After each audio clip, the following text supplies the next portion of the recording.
8 बाजूला बसून भाकर खायची. हाब्रिडच्या भाकरी वाट्या ती लोकांनी पांढऱ्या भाकरी खायच्या. अन्नानं त्या भरवाच्या आड जायचं आणि ती भाकर खायची. तिथं अपमान होतय म्हणून भाकरीचा. त्याच्या चांगल्या भाकरी घ्यायचं. आपलं कसलं बसलं गरीबाचं कुठलं चांगलं असतं काय. मग खात होता आणि यायचं आपलं काम करून संध्याकाळी.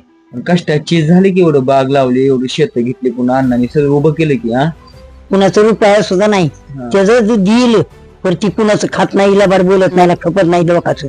फुकट खायचं पचत नसतंय.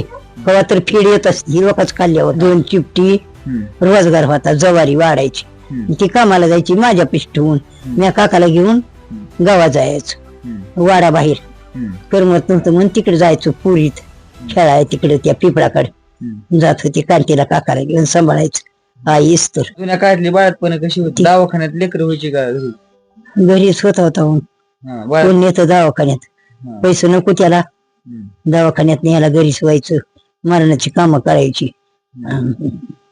तुला आठवतं कोणाचं बाळात पण गावात केलं? कांतीचं केलं नाही का? म्या पाणी आणलं, नाव घातलं, पोरग झालं नाही म्हणून आईनं राग केला तिचा. नाव घालायचं, पाणी आणायचं मार्गाचं. तिथं वडापाशी पाणी आणायचं चेरवीनं. नाळ्याला कांतीला सांभाळायचं. काकाला घेऊन हिंडायचं. राजेच्या घरला जायचं. तिथं भाकर ती लुचेंनी देत होती. ती कांतीला व्हायची खायला द्यायची. आई रानात जायची कामाला. त्याला पैसे पाहिजे कुणाला बी बर का जगात. समजा महाराष्ट्राला पैसे उभात आहे का? दुसरं काय? माझं तुझं म्हणावं, नीट राहावं, म्हणावं, खावं प्यावं करावं, ह्याला चांगलं म्हणते.